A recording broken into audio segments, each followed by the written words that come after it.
మంచి వార్త ఆర్డీఓ గారు చెప్పారు. మన గురజాల నియోజకవర్గం సరైన హాస్పిటల్ లేదు, సరైన కాలేజీ లేదు. బ్రహ్మాండమైన మెడికల్ కాలేజు మొట్టమొదటి బడ్జెట్లోనే జగన్మోహన్ రెడ్డి గారు మన ప్రాంతానికి శాంక్షన్ చేస్తే దానికి బ్రాహ్మణపల్లి దగ్గర మొత్తం నియోజకవర్గంలో సెంటర్ ఉండేటట్టు 50 ఎకరాలు సుమారు సేకరిస్తున్నాం.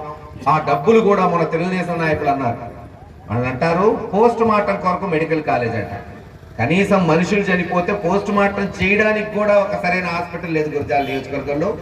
తెలివి తేటలు లేని వాళ్ళు, అభివృద్ధి అంటే చేతగాని దద్దమ్ములు కూడా మన గురించి మాట్లాడుతున్నారు. ఏం చేస్తాం, వాళ్ళ కర్మకు వాళ్ళనే పోనీయండి. కానీ తప్పకుండా ఇప్పుడు సుమారు 12 నుంచి 15 కోట్ల రూపాయలు ప్రభుత్వం ఈ రోజే విడుదల చేసింది. వెంటనే ఆ భూమి సేకరిస్తాం. ఒక నెల రోజుల్లో వచ్చే ఉగాది కల్లా గౌరవ ముఖ్యమంత్రి గారిని ఒప్పించి ఆయన చేతుల మీదుగా శంకుస్థాపన చేయాలనేదే మా నాయకులందరి అభిలాషాన్ని మీకు తెలియజేసుకుంటూ ఈ అవకాశం ఇచ్చిన మీ అందరికీ